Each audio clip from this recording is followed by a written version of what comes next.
જય માતાજી, રામ રામ સૌ મિત્રોને. મિત્રો, અમારી યુટ્યુબ ચેનલ સુપર ગુજરાતી સ્ટોરીમાં તમારું હાર્દિક સ્વાગત કરીએ છીએ.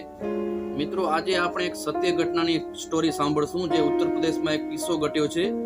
જમીન હડપ કરવા માટે માણસો કેટલી હદે જાય છે એના ઉપરનો એક કિસ્સો છે, સત્ય ઘટનાનો કિસ્સો છે. સાંભળીએ આજની સ્ટોરીમાં.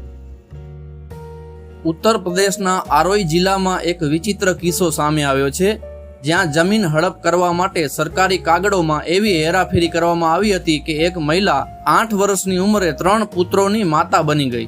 8 વર્ષની ઉંમરે માતા કેવી રીતે બની? કૌટુંબિક રજિસ્ટરમાં કમલેશના સાસરિયાએ પંચાયત સચિવ સાથે મળીને નકલી પત્ની ગુડ્ડીનું નામ નોંધાવ્યું. પછી દસ્તાવેજમાં ગુડ્ડીનો જન્મ થયાના 8 વર્ષની અંદર 3 પુત્રો દર્શાવાયા. ઉત્તર પ્રદેશના ઓરૈયામાં જમીન હડપ કરવા માટે સરકારી રેકોર્ડમાં એવી હેરાફેરી કરવામાં આવી હતી કે એક મહિલા 8 વર્ષની ઉંમરે 3 પુત્રોની માતા બની ગઈ. આ કિસ્સો રામનગર ગામનો છે, જ્યાં કમલેશ નામની એક વિધવા મહિલાની જમીન હડપવા માટે તેના પતિના નકલી લગ્ન કરાવવામાં આવ્યા હતા. કમલેશ કહે છે કે તેના પતિનું 2021માં અવસાન થયું હતું અને લગ્ન પછી તેની એકમાત્ર પુત્રીનું પણ અવસાન થયું હતું. તેના સાસરિયાઓએ તેને ઘરમાંથી કાઢી મૂકી હતી.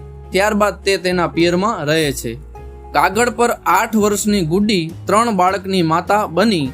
કમલેશનો આરોપ છે કે તેના જેઠ અને તેના પરિવારના સભ્યોએ મળીને તેના મૃત પતિની નકલી પત્ની ગુડ્ડી દેવી અને તેના 3 પુત્રો શિવપૂજન, સોનું, પપ્પુ બનાવી દીધા હતા. પંચાયત સચિવની મિલીભગતથી આ નામો મૃત્યુ પ્રમાણપત્ર અને કુટુંબ રજિસ્ટરમાં પણ દાખલ કરવામાં આવ્યા હતા. સૌથી ચોંકાવનારી વાત એ છે કે ગુડ્ડી દેવીની જન્મ તારીખ રજિસ્ટરમાં 1 જાન્યુઆરી 1984 દર્શાવવામાં આવી છે અને તેમના મોટા પુત્રની જન્મ તારીખ 1 જૂન 1989, બીજા પુત્રની જન્મ તારીખ 1 જૂન 1990 અને ત્રીજા પુત્રની જન્મ તારીખ 14 મે 1992 છે. એટલે કે કાગળ પર ગુડ્ડી માત્ર 5 વર્ષની ઉંમરે માતા બની ગઈ હતી અને તે 8 વર્ષની હતી ત્યાં સુધીમાં તેને 3 બાળકો થઈ ગયા હતા.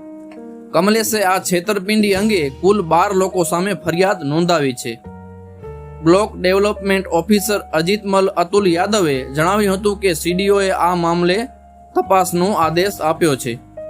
મિત્રો, તમને વિડીયો પસંદ આવ્યો તો વિડીયોને લાઈક જરૂર કરી દેજો અને લાઈક કરશો એટલે તમને એક હાઈપ કરવાનું ઓપ્શન આવશે. તમે હાઈપ કરી અને અમને પોઈન્ટ આપશો, જેથી કરીને અમને આવા અવનવા સ્ટોરીના વિડીયો બનાવવા માટે પ્રોત્સાહન મળતું રહે.